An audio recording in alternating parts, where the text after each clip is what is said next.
Hello and welcome back. And I'm here with this update that you are going to find so fascinating. And I read this and I saw a few clips and I was like, oh my goodness. So it's, you're gonna just be so amazed. So basically, there has been this revelation that a private investigator who was hired by the Sun to spy on Meghan and her father, who has come out and apologized to the Duchess of Sussex as well as the Queen. So, oh my goodness. First of all, let me go into a statement that has been released by the Sussex spokesperson. Listen to this update. The Duke and Duchess of Sussex feel that today is an important moment of reflection for the media industry and society at large, as this investigative report shows that the predatory practices of days past are still ongoing, reaping irreversible damage for families and relationships. The statement goes on to say they are grateful to those working in media who stand for upholding the values of journalism, which are needed now more than ever before. And that ends their quote. So as I said before, this private investigator who was hired to spy on Meghan and her dad, obtaining details such as social security numbers as well as cell phone numbers, has come clean in an exclusive to Byline Investigates. And he, as I said before, made a public apology to the Duchess of Sussex for breaching her family's privacy and enabling the Sun to fuel the royal feud that has left deep scars. So this is what Hanks said. He said this: "I'm sorry to Meghan Markle and Prince Harry for targeting her family, particularly her dad, on behalf of the Sun." He went on to say, "I never wanted to cause Meghan harm and wouldn't have done the job if I'd have known it would have led to all these problems. I also wanted to take this opportunity to apologize to the Queen because I realized the harm of what I did for the Sun has affected the whole family." So isn't that interesting? And Byline says that it's not clear that he has had any recent contact with Meghan, but you can see there is a conscience that is at play here in him, and he wants to come forward and talk about all the stuff that has happened. So it's quite a story indeed. So Mr. Portly Hanks, allegedly, he logged into a service with vast database information about individuals and businesses and pulled up a trove of details.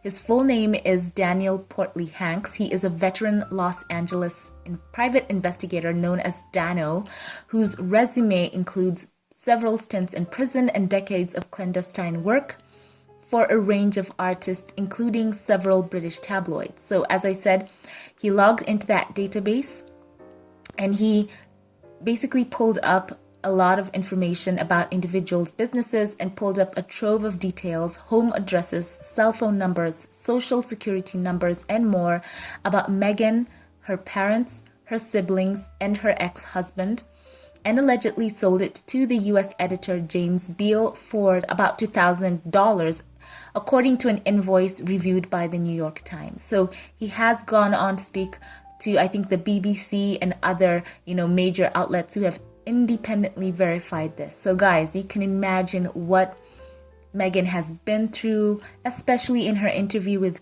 Oprah, where she talked about how all the stuff that has happened, especially with her dad, and also, what happened as a result of the negative press coverage, what negative impact that had on her, her mental health. And you can see how far this whole conspiracy went. For $2,000, there was that to pull up all that information. And you remember when people first were looking into Meghan, as we found out that Prince Harry was dating her, there was a lot of, according to the New York Times, this is their word, bare-knuckled British tabloids who were, out there to learn what they could get to know about her and, always wanting to know about her first. That's what was a priority for them. So they say that licensed private investigators like Mr. Portly Hanks have the right to access such information on behalf of clients to use, for instance, in civil and criminal cases, but it is a violation of U.S. privacy statutes for people to pass these reports on to news organizations. So, that's, I think, going to be a very, very big deal. So it is interesting that the New York Times phrases it this way, that armed with the information they got from the PI, the Sun jumped into high gear, producing a stream of gossipy, thinly sourced exclusives over the next week, and discussed how Harry was desperate to go out with Meghan, in quotes, after first meeting her earlier that year, pursued her, besieged her with texts until she agreed to date.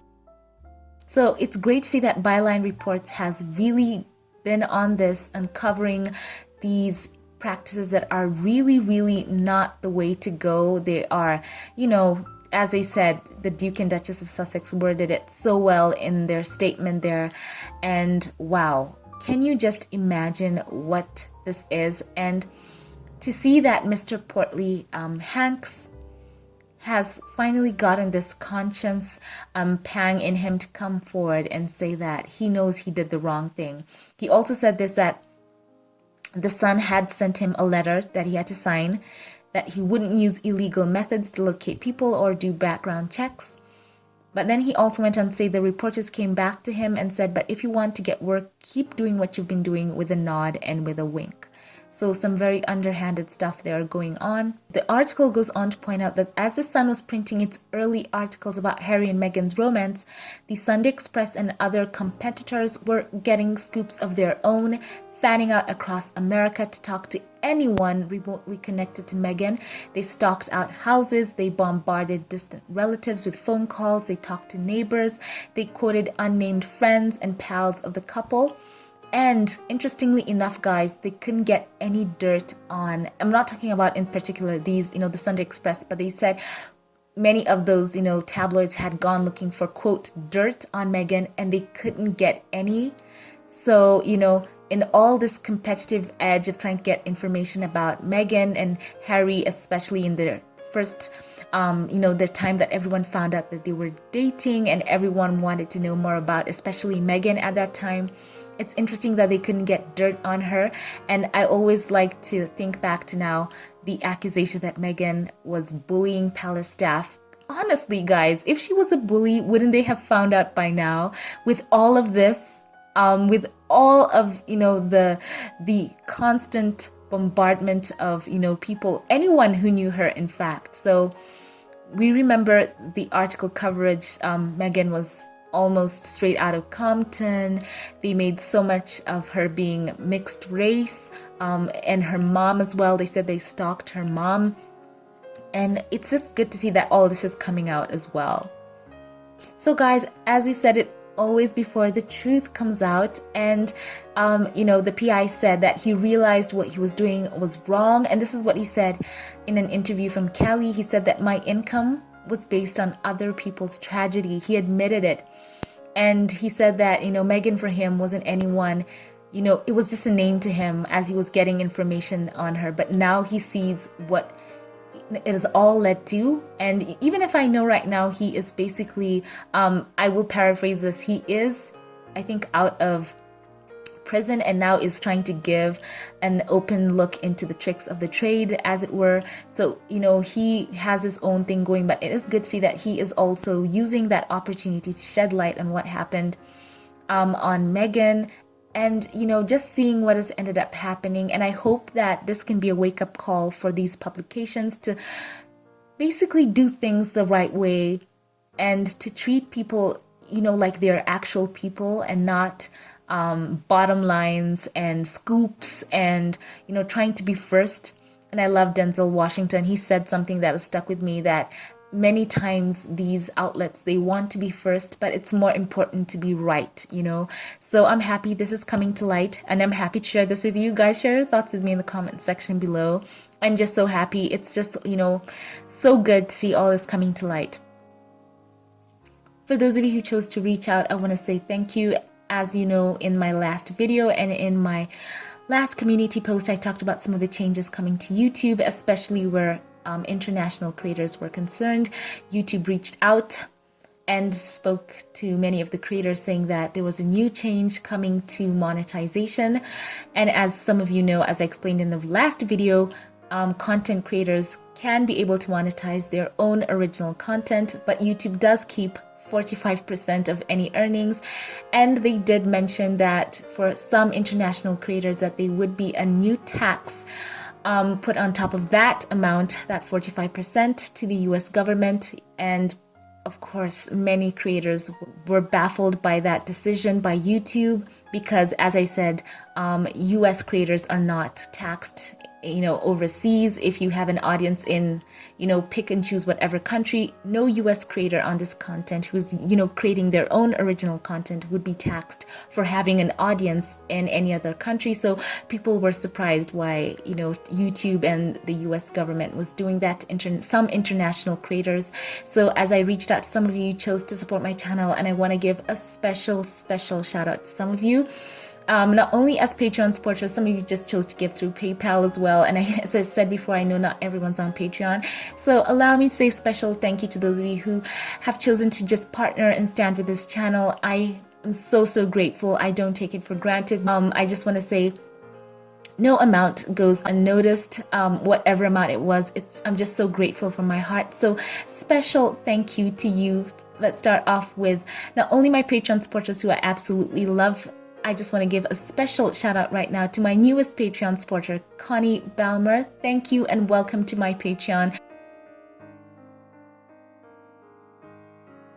And those of you who chose to support through other means, I want to say thank you to Matilda Adesunloye as well as Joseph Adesunloye. I appreciate your support. Eldridge, you've been a long time viewer of this channel. I appreciate you. And a special thank you to Scotty Brown, my Patreon supporter, who chose to update his giving and even give more. How can I just say I thank you? Your generous gift, your warm hearts, your caring hearts mean so much to me. Thank you, as well as to all of my Patreon supporters who've been there from the start. I appreciate you so very much. Diane Hawkins, Gary Adderley, Kristen Rowe, Corliss, Jay McClendon, Delcinia Preston, Noreen Bengali, Joyce Aminata Ja, Verbena New Year, Anna Thorne, Bunny, James Calvin Daniels, Anna M. Jackson, Betty Wright. Thank you so very much. For those of you who'd like to reach out, I have links in the pinned comment. Check me out on Patreon and on PayPal. Anything you give, I would appreciate that towards this channel. So thank you. To those of you who like, comment, and share, I appreciate that as well. Have a great day, all of you, wherever you are, and keep it here for more updates. And I will catch you in the next one. Have a blessed one.